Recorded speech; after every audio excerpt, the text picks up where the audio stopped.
이런 하나님의 말씀, 고린도서를 통해서 특히 4장에서는 바울이 말하는 게 있습니다. 그런즉 사망은 우리 안에서 역사하고 생명은 너희 안에서 하느니라 라고 말했죠. 이거는 사도의 비밀입니다. 사도의 비밀. 무슨 이야기냐면은 베드로는 내가 죽는다라고 했던 이유는 다시 말하면 나는 죽고 예수 그리스도의 능력이 나를 통해서 너희들에게 나타남으로 너희들은 죽을 몸에서 생명으로 다시 거듭나는 역사가 일어나기를 원한다 하는 뜻이 있습니다. 바울이 깨달은 것은 내가 죽지 아니하면 주님이 나를 통해서 역사할 수 없다라는 사실을 잘 알고 있었죠. 저도 언젠가 개인적으로요, 제가 열심히 공부해서 제가 아주 하나님 말씀을 누구보다 열심히 공부해가지고 아주 말을 잘해서 하면은 복음이 전파되어서 많은 사람에게 변화가 일어나는 놀라운 역사를 이루지 않을까라는 기대를 했더랬습니다. 근데 어느 날 그렇게 열심히 나름대로 하고 그래서 공부를 저 딴에는 뭐 음악도 하고 뮤직 미니스트리도 하고 신학부 다시 또 배첼러부터 시작해서 그리고 마스터 마치고 또 롱에세이를 하고 이제 닥터에 가서 롱에세이를 했으니까 이제 반만 하면 된다. 이제 오히려 닥터 코스가 저한테는 부담 없는 코스가 되어서 이제 조금만 더 노력하면 마무리를 할 수 있겠지라고 생각했던 때도 분명히 있었습니다. 그런데 뜻밖에도 주님이 말씀하시는 것은 너는 아무것도 할 수 없다. 너라는 자가 나를 위해서 할 수 있는 것은 아무것도 없다. 네가 오히려 네 생명을, 네 삶을 나한테 내주면은 내가 너를 통해서 나의 일을 할 수 있도록 허락해라는 겁니다. 도무지 이해가 안 되더라. 아니 이게 무슨 말이지? 네가 설교하면 아무도 변화가 일어나지 않는답니다. 그런데 내가 너를 통해서 나의 일을 할 수 있도록 허락만 해준다면 내가 사람의 마음을 변화시킬 것이래. 누가 나를 위하여 자신의 생명을, 자신의 삶을 내어놓을 자가 있겠느냐는 것입니다. 지금도 많은 사람들이 착각하는 경우가 바로 이겁니다. 자기가 살아서 자기의 의를 열심으로 해서 좋은 일을 하겠다라고 할 때 하나님은 제발 그러지 말고 그냥 네가 나는 할 수 없습니다라고 오히려 너의 끝이 나의 시작이라는 사실을 제발 알아줬으면 좋겠다. 하나님의 걱정은 네가 살아있기 때문에 더 걱정입니다. 하나님의 걱정은 나를 쓰고 싶어도 네가 살아있기 때문에 나중에 무슨 좋은 일이 벌어지면 봐라 내가 얼마나 열심히 노력했는데, 봐라 내가 기도를 얼마나 많이 했는데, 봐라 내가 그 소리를 징글징글하게 하는 것을 보신 주님은 어느 순간에 이제는 내가 너희들의 그 소리는 믿지 않는다 하시더라. 주님 능력 주시면 내가 어떻게 한번 미안한데 하도 많이 내가 쏘가서 더 이상 너희들의 그런 말은 믿지 않는데, 그러니 오히려 주여 나는 죄인이로소이다. 내가 무엇을 할 수 있는 자겠나이까 나를 떠나소서. 오히려 그렇게 고백할 때 뜻밖에도 주님이 베드로에게 뭐라 말했습니까? 그래 떠나겠다 이놈아 잘 있어라 이러고 갔었어야 되죠.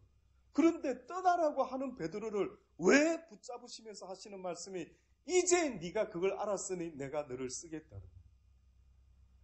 결국은 세상의 논리는 신학 공부 열심히 하면 주의 종이 되지만 하나님의 논리는 뜻밖입니다. 네가 신학 공부를 통하든 그냥 교회에서 말씀을 배우든 듣든 네가 나는 죄인으로서이다 라고 회개하는 고백이 없이는 나는 어떤 인간도 쓸 수가 없다라는 거예요. 그래서 언젠가 말씀드리지 않았습니까?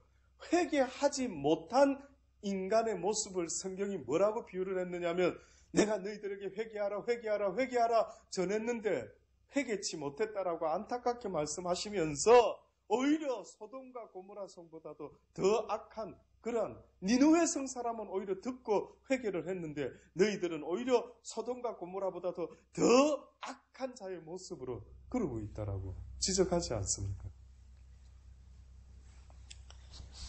그때 갑자기 뚱딴지같이 성경에 뭐라고 이야기했다고요?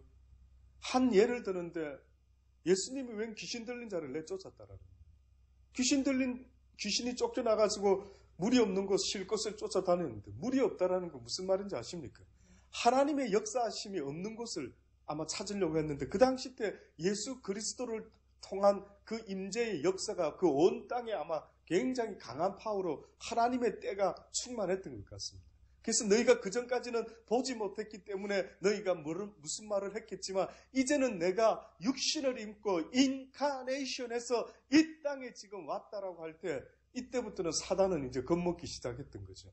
와, 이거 하나님의 아들이 와가지고 이때까지 우리가 붙잡고 있던 모든 역사를 다 이제는 이기는 거 아니야? 철장의 권세로 이제 나중에 음부의 권세까지 깨는 거 아니야? 어떤 위협감을 느꼈는지.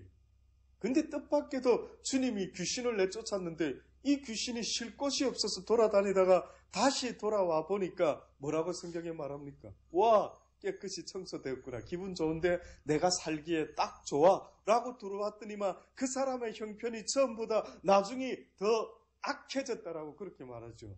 이게 무슨 이야기인 줄 아십니까? 회개하지 못한 심령이 나중에는 더 문제가 생긴다는 거예요. 회개하지 못하는 심령에 성경의 지식을 쌓으면 더 문제가 생긴다. 이제는 오히려 하나님을 모른다 했으면 다행인데 안다라고 하면서 회개하지 못한 심령은요, 베드로와 바리새인과의 차이가 나는 것입니다. 베드로는 나는 죄인이로소이다 라고 고백함으로 자신을 내세울 것이 없는 용서받은 죄인임을 한시도 잊지 않고 살았지만 바리새인과 율법학자들은 나는 죄인이로소이다 고백해봤던 적이 없었단 말입니다. 그 사람들은 한 번도 나는 죄인이라 생각한 게 아니라 나는 니보다는 낫다 이 생각을 했죠. 나는 니보다는 조금 낫지 않나. 혹시 여러분도 그런 생각 좀 있습니까? 혹시 여러분 교회 안에서 그래도 내가 누구보다는 나은 것 같다. 혹시 그런 생각이 있으십니까? 그 생각이 어디서 들어오시는데요? 어떻게 하나님을 배웠는데 만약에 여러분이 내가 목사니까 내가 양전도사보다는 낫지. 내 목사니까 내가 권사님보다는 낫지. 저는 하나님 앞에서 그런 생각 해본 적이 없습니다. 뭐가 낫다라는 거지? 아버지가 낫다 그랬나? 모든 평가는 아버지가 하시죠. 근데 아버지는 뜻밖에도 세례 요한과 같이 멋들어지게 복음을 전했는데도 뭐라고 말했습니까? 하늘나라에서는 아주 작은 자라 하더라도 누구보다 크다고요? 세례 요한보다 크다고. 얼마나 교만한지. 그래서 교만은 패망의 선봉이다. 하나님이 원하는 것은요, 바로 가장 낮은 자리에서부터 하나님의 그 은혜와 그 구원의 기쁨과 그 놀라운 소망을 기뻐하고 즐거워하는 인생이 되기를 원하시는데 이 인생이 낮아지지를 않으려고 하는 거예요. 어떤 차이가 있는지 아십니까? 같은 라면을 지금 우리가 점심때 만약에 먹는다 하십시다. 근데 우리 집사님은 라면을 너무 맛있게 먹는 겁니다. 근데 저는 만약에 라면을 혹시나 너무 별로 맛없게 먹었습니다. 그럼 여러분 생각할 때 한번 평가해 보시렵니까? 무슨 차이가 있을까요?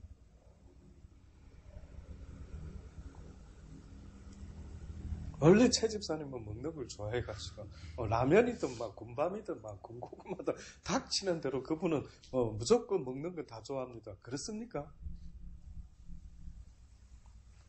뭐 때문에 그런 현상이 일어날까요? 그래요. 가장 오늘 맛있게 먹었다는 의미는 어떤 면에서는 뭐가 있습니까? 물론 식성도 중요하겠지만 가장 배고팠다. 솔직한 그 원인 그거 아닙니까? 아침을 못 먹었든지 아침을 조금 부족하게 먹었든지 그러면 아마 그 중에 점심을 라면이라 할지라도 누가 가장 맛있게 먹습니까? 라고 제가 물어보시면 여러분 딱 답을 그렇게 해야 됩니다. 아마 틀림없이 그 사람은 배가 좀 많이 고팠던 거예요. 아무리 라면이 아니라 좋은 음식을 먹어도 배부르면은 여러분 그게 먹어집니까? 그러면 하나님은 뭘 하시는 줄 아십니까?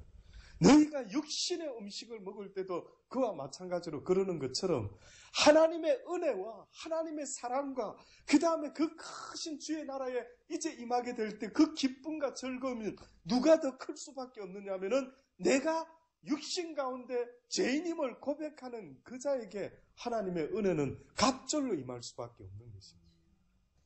놀라운 섭리죠. 이게 이해될 수 있기를 바랍니다. 하나님은 우리에게 자꾸만 네 마음이 저 바닥까지 내려가지 못하면 나의 은혜를 체험하는 것이 어렵다. 내 은혜를 체험하는 것도 어렵고 풍성이 넘치도록 체험하는 그 일이 상당히 어려워진다. 어느 날 그러시더라고요. 네가 정말 나를 만나기를 원하느냐? 그러면은 가장 낮은 곳에서 내가 너를 기다리겠다. 무슨 뜻이지? 가장 낮은 데서 나가 너를 기다리겠다. 네가 나 예수를 진짜로 만나고 싶으냐? 그리하면은 가장 네가 생각할 때 낮은 곳이 어딘지를 생각해 보아라. 그 낮은 곳에서 내가 너를 기다리고 있겠다 하시더라고요. 그 이후로부터 저는 뜻밖에도요. 이게 무슨 뜻이지? 이게 무슨 뜻이지? 어디가 가장 낮단 말인가? 무엇을 그렇게 아버지는 가장 낮은 곳이라고 이야기했을까라고 했을 때 가장 낮은 곳이 어떤 곳인 줄 아십니까? 바로 내가 죄인임을 깨닫는 그 순간에 내가 너를 만날 것이라. 네가 죄인임을 깨닫는 그 순간에 네가 이 땅에서 소자 한 속에서 소자 한 영혼 속에서 나의 모습을 발견하는 그 순간에 내가 너와 만날 것이다. 네가 이 세상의 소자에게서 나의 형상을 발견하지 못한다면 너는 결단코 나 예수 그리스도를 만날 수가 없을 것이다. 누가 소자를 보고 주님을 보듯 죽게 하듯 하는 마음을 가질 수 있을까? 나는 당신보다도 더 최고로 낮은 자입니다. 그래서 주님은 하나님과 동등됨을 취하지 아니하시고 이 땅에 육을 입고 오셨는데 나는 오히려 너희들의 가장 낮은 종이 되어 너희들을 섬기다가 어느 정도로 낮은 종이냐면은 너희들을 섬기다가 목숨까지도 대속물로 줄 수밖에 없는 가장 낮은 아주 생명의 가치조차도 인정받지 못할 것 같은 그 낮은 종의 모습으로 내가 너희들에게 왔다라고. 나보다 큰 종이 있으면 나와봐라. 나보다 큰 종이 있으면 나와봐라.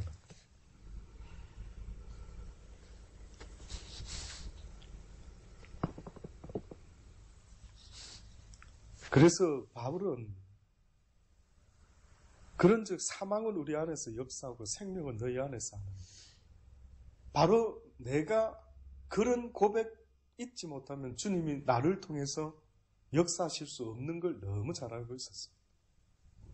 그러니 그는 사망은 우리 안에서, 다시 말하면 나는 날마다 그리스도 안에서 죽노라라고 하는 말을 그는 날마다 사망이 나에게서 역사하고 생명은 너희들에게서 역사하고 내가 죽어야만 너희가 사는 것을 내가 아노니 나는 너희들을 위해서 날마다 죽기를 원하고 나를 통해서 하나님의 생명이 너희들에게 나타나기를 간절히 원한다라는 기록한 바 내가 믿는 거로 말하였다 한 것 같이 우리가 같은 믿음의 마음을 가졌으니 우리도 믿는 거로 또한 말하노라. 믿지 않고는 말하지 말라는 겁니다. 쉽게 말해서. 다시 말해서 말로만 이야기하는 믿음 없이 말로만 하는 자들에게 대해서 지금 이렇게 표현을 하고 있습니다. 하나님의 이야기를 한다라는 자는 그분을 믿는 자가 아니면 입을 닫아야 됩니다. 그런데 현실적으로는 믿지는 않아도 학자가 되어가지고 자유주의 신학이니 어쩌니 희한한 악한 영들이 간섭하는 그런 역사들이 지금도 얼마나 많이 있는지 모릅니다. 어떤 사람은 하나님을 믿어서 말하는 게 아니라 자기 믿지는 않지만 그냥 학문적으로 그렇게 하나님을 지식적으로 말하는 사람들도 있더라고요.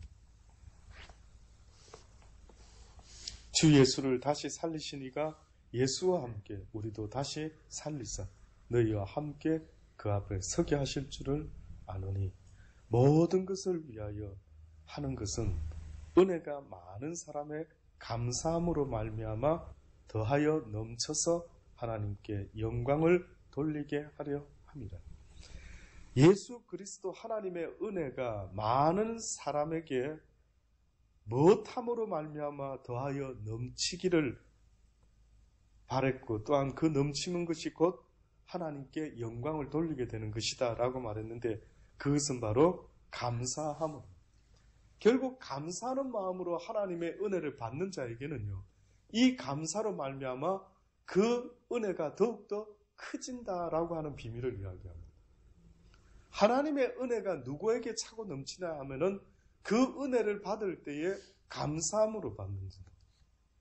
언젠가 성경에서 증거했던 것처럼요, 문둥병자들이 있었습니다. 10명의 문둥병자가 있었는데 그들이 예수님의 말씀에 무조건적으로 베드로같이 순종을 했죠.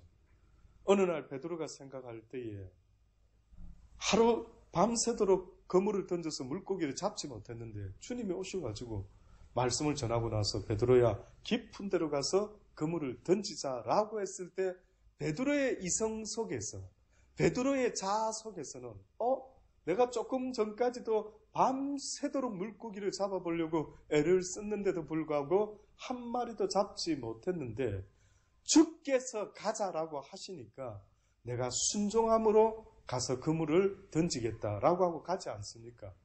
성경에서 말하는 믿음이라는 것은 갈 바를 알지 못하고 내 이성하고 똑같을 때는 매치가 될 땐 그런 믿음이라 말하지 않습니다. 믿음이 믿음 되려고 하면은 믿을 수 없는 상황이 먼저 전제가 되어야 됩니다. 근데 우리는 그것은 안 믿으려고 하는 거죠. 상식적인 이야기만 가지고 믿고 살아가려고 하는 거예요. 아브라함에게 네 아들 이삭을 내게 바쳐라. 상식입니까? 여러분은 살아오면서 그런 경험 해보신 적 있습니까? 한 번만이라도. 한 번만이라도 여러분이 말하는 나는 날마다 주님의 음성 들어요. 나는 날마다 주님과 교통해요. 그래요. 근데 혹시 하나님이 한 번이라도 당신이 도무지 이해할 수 없는 걸 요구하신 뭐 그런 거 없습니까? 나 그런 거 없는데요. 조심하시기 바랍니다. 그게 없을 수가 없는 겁니다. 나 다 이해되는 이야기만 하십시다. 복 준다 그러셨고요. 뭐 어쩐다 그래. 누군가가 너를 찾아와서 막 돈을 잔뜩 줄 것이다 그러고요. 기다리고 있습니다. 뜻밖에도 하나님은 우리에게 믿음을 확인하기 원하실 때는요, 오히려 도무지 이해 안 되는 것을 먼저 요구하신다는 사실을 잊지 마십시오. 그러니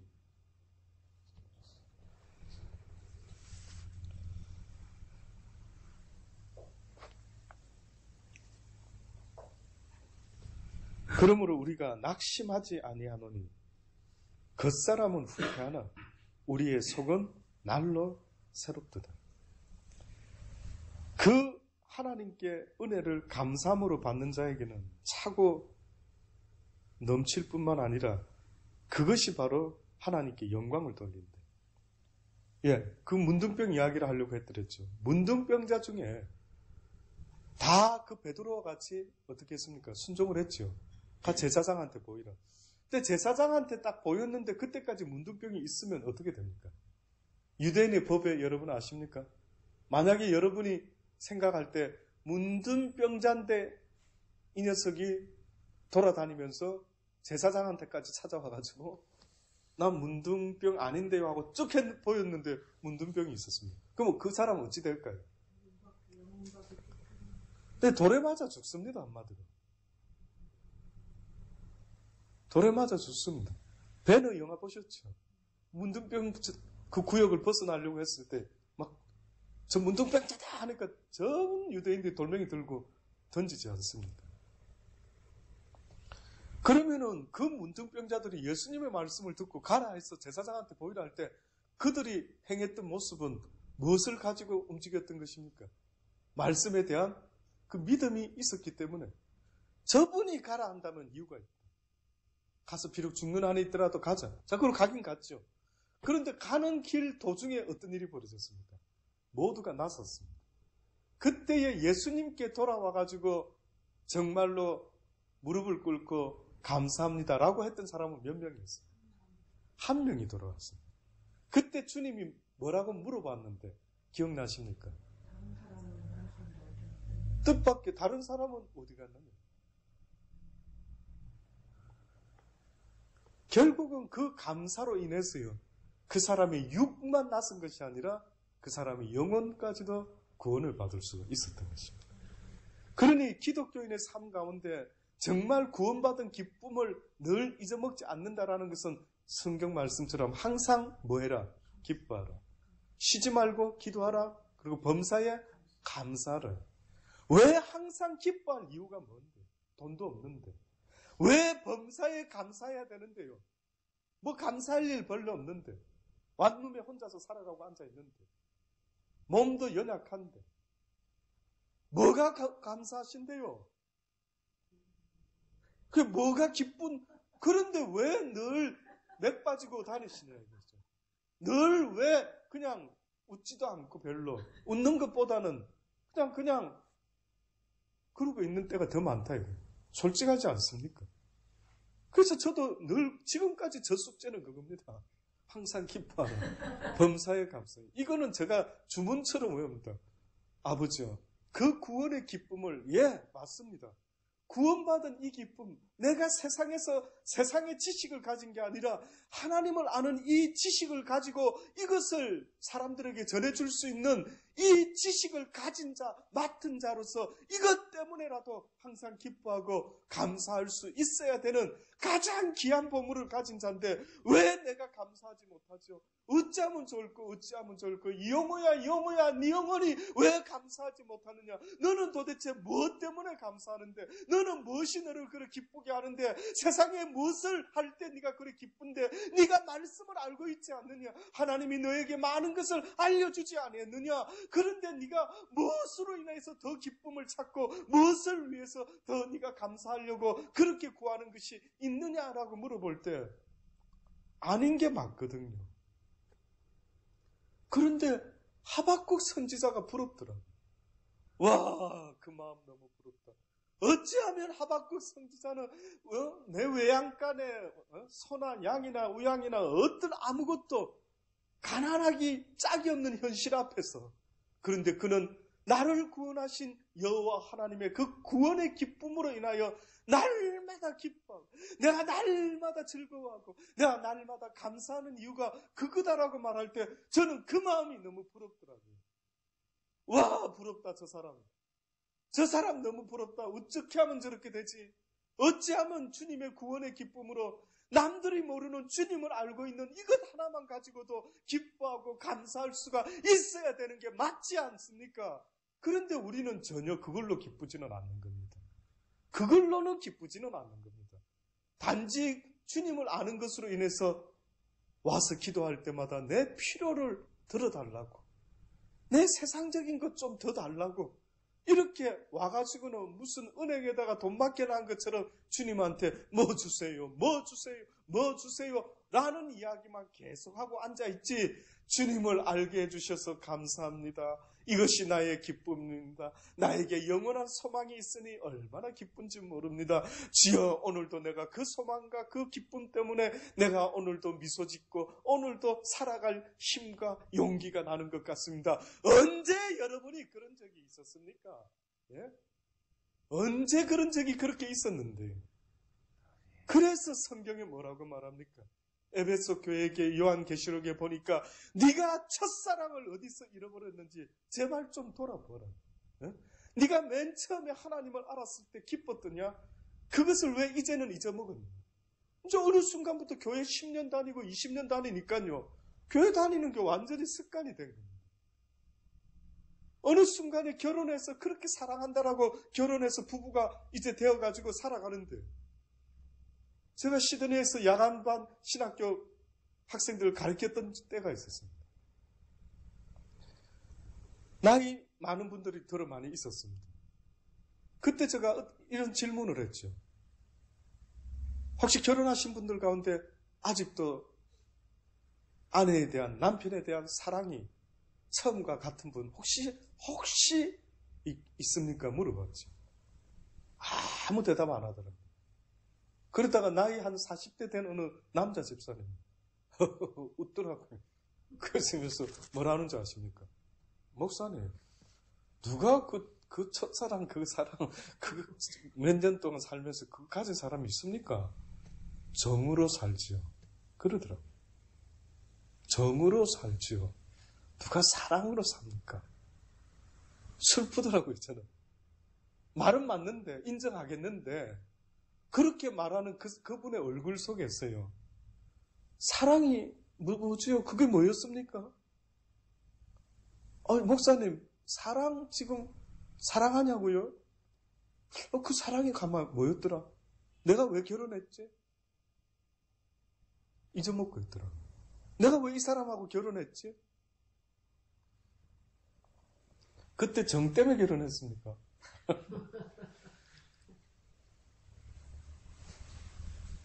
정 때문에 결혼한 건 아니죠.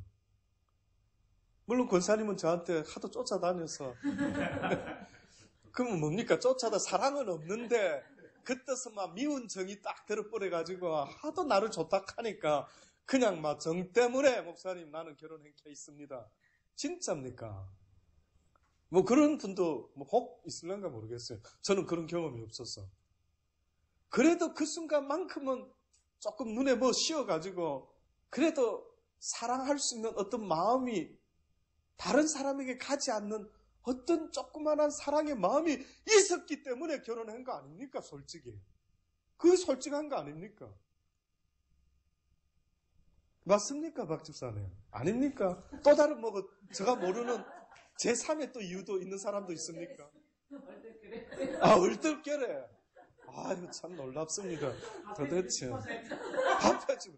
그러니까 참 묘합니다. 그 마음은 다른 사람은 또 밥해줄 사람 많은데 왜 하필이면 이 사람을 굳이 평생 밥해주겠다라고 결정했을 때는 그 배우에 그래도 조금은 남다른 어떤 묘한 마음, 그게 뭘까요? 그게 이제 우리가 말할 때 사랑이라고 그래도 막 부족했던 아주 부실했지만 사랑이라 말하지 않느냐 이거죠. 예. 그것이 분명히 있어서 그래도 결혼이라는 걸 하면서 낯선 남자를 위해서 그냥 호적까지 다 파서 옮겨가가지고 이제부터 나의 성도 없어지고 그러면서 그렇게 살아간다 할 때에는 그래도 무슨 힘이 있었기 때문에 그런 용기를 냈습니까? 사랑이라는 힘이 그나마는 조금은 있었던 게 우리 모두가 인정하는 것 아닙니까? 그런데 어느 순간에 그 사랑은 온데간데 없고 사랑이 뭐였죠? 그러는 겁니다. 정으로 살았다. 슬프더라고요. 인간은 정으로 사는 존재들이 아닙니다. 성경은 하나님이 인간을 만드셨는데 인간이라는 존재는 육은 밥을 먹는데 영은 무엇을 먹도록 되어 있는 줄 아십니까? 하나님의 사랑을 먹도록 되어 있습니다. 그래서 우리가 가스펠성 중에 무슨 가스펠성이 있습니까? 당신은 사랑받기 위해 태어난 사람. 누구 사랑받기 위해? 하나님의 사랑받기 위해. 우리는 하나님의 사랑을 받기 위해, 하나님은 누군가를 사랑하기 위해 우리를 자신의 형상을 따라 지었다라고 성경이 분명히 알려주고 있지 않습니까? 우리는 사랑 못 받으면 살 수가 없는 존재입니다. 인간의 사랑도 물론 못 받으면 남편의 사랑, 아내의 사랑도 없으면 우리는 그것도 목말라서 막 헤매지 않습니까? 근데 하나님은 뭐라 하십니까? 내 사랑을 받지 못하는 영혼은 얼마나 불쌍한지 아느냐? 마땅히 받아야 될 그 사랑은 이 땅에 유일한 한 사랑이 있으니 그것은 바로 하나님의 사랑이라는 사실을 잊지 마십시오. 우리네 인간들이 지금도 하나님의 이 사랑을 알지 못하다 보니까 다른 것으로 만족을 해보려고 사랑을 채워보려고 그저 연애하면은 상대방에게 모든 걸 기대하죠. 이제는 저 사람이 나를 사랑해 주겠지. 이제 나는 불행 끝 행복 시작이라고 기대는 하지만 뜻밖에도 이 땅에서의 인간적인 그 사랑은요. 산산조각 얼마 가지 못하고 깨어지는 일들이 얼마나 많이 있는지 다 깨집니다. 다 깨. 오히려 그냥 환상을 갖고 있을 때가 낫지 막상 만나서 이제는 같이 결혼해서 살아봐야지 하는 그 순간부터 그 환상이 깨지면서요. 이제는 어쩔 수 없이 정으로 살아갑니다. 이놈의 애들만 없었으면 내가 벌써 어찌 한번 해보겠는데. 그게 아닌 사람이 어디 있으면 저도 한번 찾아가 보겠는데. 그래서 비법이 뭡니까 물어보겠는데 뜻밖에도 성경은 그러지 않는 사람이 없답니다. 나만 그런 게 아니고 겉으로는 웃지만 저들도 역시 이미 사랑은 끝난 지 아주 오래되었다는. 그래서 사람들이 점점 마지막 때에 싸나워지고 이제는 점점 뭔가를 채우려고 하다 보니 이제는 사람을 사랑하고 하나님을 사랑하지 못하다 보니 결국은 돈을 사랑함으로 일만악의 뿌리를 내 가슴 속에 키우고 있더라고. 하나님이 안타깝게 말씀합니다. 저는 하루를 살더라도 하나님의 사랑을 받고 살고 싶습니다. 저는 하루를 살더라도 그 사랑에 응답하면서 살고 싶습니다. 저는 사랑을 주고받는 거라고 분명히 믿습니다. 많은 사람들이 아가페의 사랑이 무조건 주는 사랑이라는데 죄송한데요. 그거는 육을 갖고 있는 인간들이 이해하지 못함으로 그렇게 설명한 것 같습니다. 궁극적인 사랑의 의미는 주는 거다 맞습니다. 그런데 문제는 나만 주는 게 아니라 너도 줘야 된다. 그래서 결국은 주고받게 된다. 모든 사람이 사랑을 주는 것만 했는데 뜻밖의 받게도 된다. 이것이 바로 하나님이 말하는 아가페의 사랑. 하나님의 사랑을 깨달은 자는 주지 않을 수가 없게끔 되어 있는 겁니다.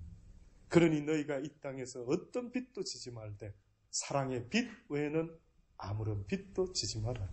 그 뜻은 사랑은 바로 빚을 갚아야 되는 그러한 의무감이 있다라고 말합니다.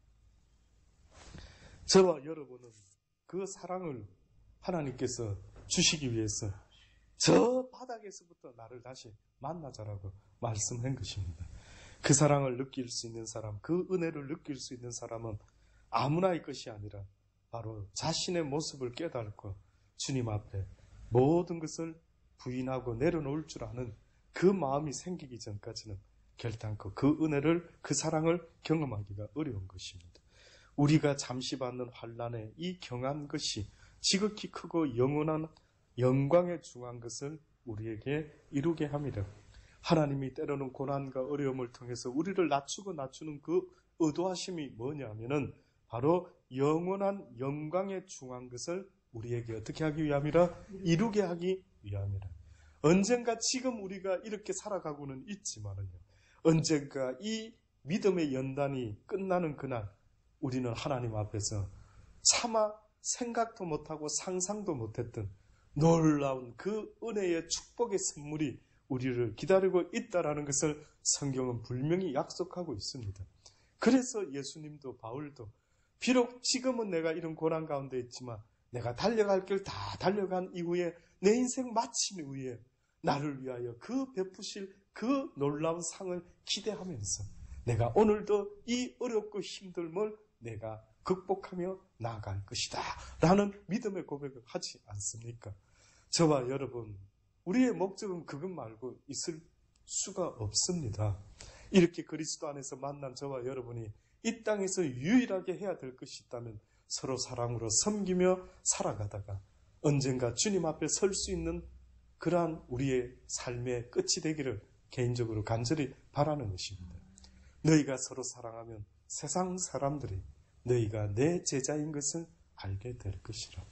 저와 여러분이 뭐 때문에 이 시간까지 나와서 이 말씀을 배우는데 여러분의 삶 속에서 내 이웃을 형제를 죽게 하듯 하는 마음으로 사랑하지 못한다면 여러분은 아직도 성경을 잘 못 배우고 있다는 사실을 분명히 깨달으셔야만 합니다. 성경을 자꾸만 배우면 배울수록 나도 모르게 그분이 자꾸만 떠올라야 됩니다. 그 전까지는 내 남편이 떠올랐는데, 내 아내가 떠올랐는데, 내가 하나님을 알면 알수록 자꾸만 나도 모르게 하나님이 생각나고 또 생각나고 또 생각이 나야 돼요.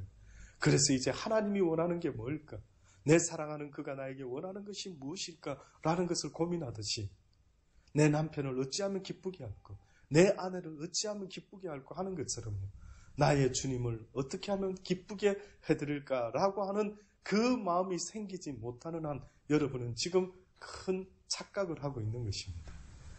하나님의 말씀을 아는 자라는 것은 결국 하나님을 사랑할 뿐만 아니라 그 사랑이 내 이웃에게 때로는 원수에게까지 나타나야만 한다는 것을 여러분이 기억하시기를 바랍니다. 여러분의 마음속에 그 누구도 미워하는 사람이 아무도 없게 되는 그날까지 내 삶 속에서 그 어떤 원수라 할지라도 그 모든 원수가 사라지는 그날까지 그러므로 말미암아 모든 일을 바라볼 때에 주님의 그 사랑에 빚진 자로서 오히려 모든 일을 쳐다볼 때마다 미운 것이 눈에 들어오는 것이 아니라 그들의 연약함이 오히려 안쓰럽고 오히려 어떻게 하면 내가 도와줄 수가 있을까라고 하는 그리스도의 그 마음을 만들어내지 못하면 저와 여러분은 그분 앞에 섰을 때에 네가 나를 사랑한 자가 맞느냐? 네가 정말 나를 사랑했다고 생각하느냐? 너는 나를 사랑한 자가 아니니라. 나는 너를 알지 못하노라. 라는 슬픈 이야기가 아마 들릴 수도 있으리라 생각합니다. 그러나 저와 여러분은 결단코 그러한 류에 처하지 아니하고 바울이 오늘 말했던 것처럼 우리의 돌아보는 것은 보이는 것이 아니요 보이지 않는 것이니 보이는 것은 잠깐이요 보이지 않는 것은 영원함이라. 누가 보이는 것을 소망으로 믿겠느냐? 우리의 소망은 보이는 것이 아니라 이 땅의 것이 아니라 보이지 않는 영원한 것이 우리의 소망이니 우리의 소망이 이 땅에서 이루어져서는 아니 된다라는 것을 잊지 마시고 우리의 영원한 소망이 되시는 그 주님의 나라가 결국은 이 땅을 떠나는 그 순간에 이루어질 수 있게 되기를 개인적으로 간절히 축원합니다. 기도하시겠습니다. 하나님 그렇습니다. 그렇게 되기를 원합니다. 남들이 볼 때는 이 시간에 교회 와서 저들이 무엇하고 앉아 있는가라고 생각할 사람들도 있겠지만 그들이 주님을 알았단다면 결단코 그렇게 말할 수가 없었을 터인데 세상의 많은 사람들 중에 우리에게 주님을 믿을 수밖에 없는 그 택하신 은혜와 주님을 섬기며 주님을 더 알기 원하며 주님을 사랑하기 원하는 이 갈망을 주신 하나님의 그 은혜를 감사합니다. 이제는 주님을 생각할 때마다 기쁨과 감사가 충만하기를 원합니다. 구원의 기쁨, 그 구원의 감사가 하박국 선지자와 같이 늘 우리 삶 가운데 충만할 수 있도록 은혜 베풀어 주옵소서. 예수님의 이름으로 감사하며 기도드리옵나이다. 아멘.